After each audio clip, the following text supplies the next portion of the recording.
Before moving on and discuss how we can do server-side interaction in AngularJS, I want to show you one more specials, how server-side interaction works using plain old JavaScript. So I have my HTML file and we are mostly interested in the script block of this example. So you can see I'm using window.onload event. So once the DOM is loaded, I'm calling this function makeRequest. I have also defined one variable called xhr, which I'm going to use to define an XML HTTP request object. You can see inside my makeRequest function, I'm checking for XML HTTP request object existence on window object. If it's there, I'm creating and storing it into the xhr variable. Else I will be checking for ActiveX object on window, because before IE7, Internet Explorer 7, we don't get XML HTTP request object on window. So to handle browser compatibility as well as versions, we need to write this cross-browser code. Then here again, we are creating Internet Explorer specific XML HTTP request object. So once I have the XML HTTP request object, I'm listening on ready state change event and calling a function show contained. Then I'm opening a connection to the file called courses.json on my server.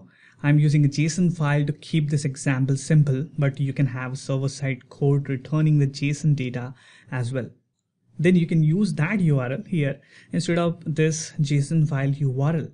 So I'm sending a GET request to load this file from server. Once the request will go, this show contained function will get called for different ready states.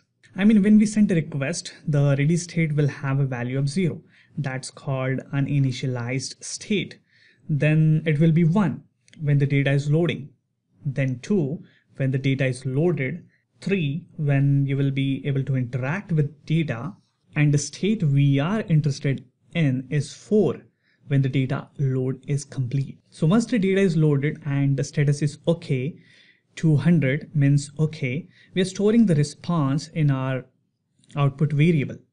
And if something goes wrong, we have else block to handle that. Finally, I am outputting the data. Quite a long code, right? But simple to understand.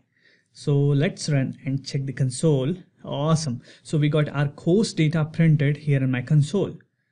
So we can use this same code in AngularJS as well to load our data from server. Or even we can encapsulate this code into the service. But we don't need to do that, as we already have a service called $HTTP to handle the server-side interaction. That's what we are going to discuss next.